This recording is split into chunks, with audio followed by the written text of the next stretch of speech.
ఇది మొత్తానికి ఈరోజు వైఎస్ఆర్ కాంగ్రెస్ పార్టీ శ్రేణులంతా కూడా పెద్ద ఎత్తున నిరసన వ్యక్తం చెబుతున్నారు. మనతో పాటు మాజీ మంత్రి సురేష్ ఉన్నారు. సార్, ఎట్లా ఉంది సార్ పొజిషన్? ఇటు నరసాపురం నియోజకవర్గంలో రషీద్ హత్య మొత్తం దేశం అందరినీ కూడా ఒళ్ళు గగురు పొడిచే విధంగా తయారు చేసింది.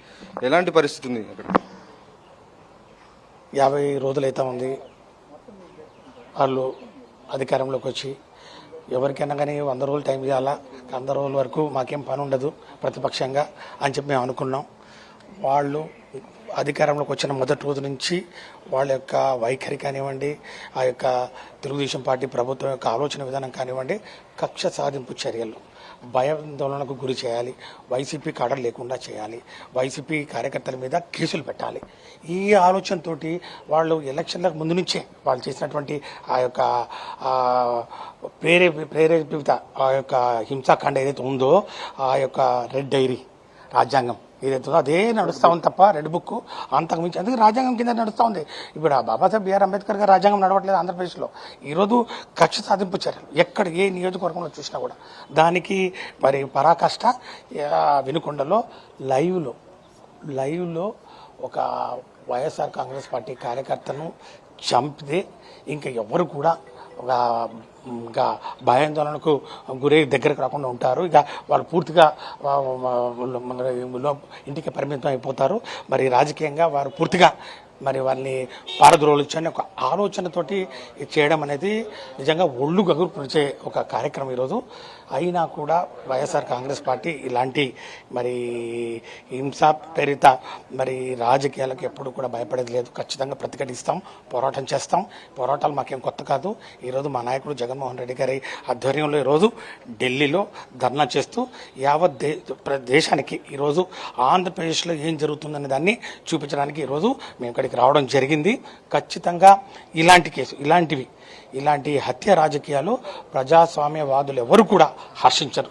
కాబట్టి అన్ని పార్టీలు కూడా ఎవరైతే ప్రజాస్వామ్యాన్ని కోరుకుంటున్నారో మరి శాంతి కాముకున్నారో వాళ్ళందరూ కూడా ఖచ్చితంగా సమర్థించాలని చెప్పి కోరుతాం. సో ఇది మొత్తానికి వైఎస్ఆర్ కాంగ్రెస్ పార్టీ భారీ నిరసన చేపట్టింది. మాజీ సీఎం వైఎస్ జగన్మోహన్ రెడ్డి ప్రస్తుతం బయలుదేరుతున్నారు, సభాస్థలికి బయలుదేరుతున్నారు. మనం చూడొచ్చు విజువల్స్ లో. జంతర్ మంతర్లో కాసేపట్లో ఫోటో ఎగ్జిబిషన్ కార్యక్రమం ప్రారంభం కాబోతుంది. జంతర్ మంతర్ సాక్షిగా తమ ఆందోళన వైఎస్ఆర్ కాంగ్రెస్ పార్టీ నిర్వహించబోతుంది. పార్టీ నాయకులు, కార్యకర్తలందరూ కూడా ఇప్పటికే ఢిల్లీ చేరుకున్నారు. సో సభాస్థలికి వైఎస్ జగన్మోహన్ రెడ్డి బయలుదేరుతున్నటువంటి దృశ్యాలు మనకు కనబడుతున్నాయి.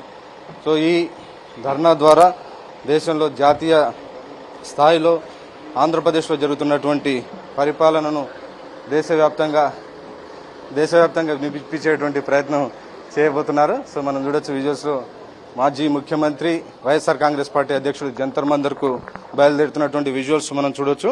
సో జాతీయ స్థాయిలో ఆంధ్రప్రదేశ్లో జరుగుతున్నటువంటి అరాచక కాండను పూర్తిగా దేశం దృష్టికి తీసుకెళ్లేందుకు ఆయన సిద్దమవుతున్నారు. సో ఆ విజువల్స్ మనం ప్రత్యేకంగా సాక్షి టీవీ స్క్రీన్ పైన మనం చూడొచ్చు.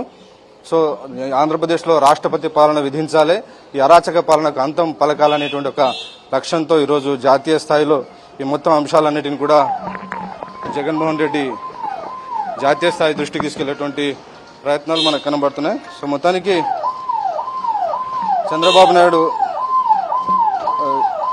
అధికారంలోకి వచ్చిన తర్వాత దాదాపు 45 రోజుల నుంచి కొనసాగుతున్నటువంటి అరాచక పాలనను అంతమొందించాలంటే డెఫినెట్ గా రాష్ట్రంలో రాష్ట్రపతి పాలన విధించాలి, రాజ్యాంగబద్దంగా పరిపాలన జరపాల్సిందే అనేటువంటి ఒక లక్ష్యంతో ఈరోజు జాతీయ స్థాయిలో ఫోటో వీడియో ఎగ్జిబిషన్ ఏర్పాటు చేశారు. సో వైఎస్ జగన్మోహన్ రెడ్డి జంతర్ మంతర్ సభాస్థలికి బయలుదేరారు. సో మరికొన్ని క్షణాల్లోనే ఆయన అక్కడికి రాబోతున్నారు.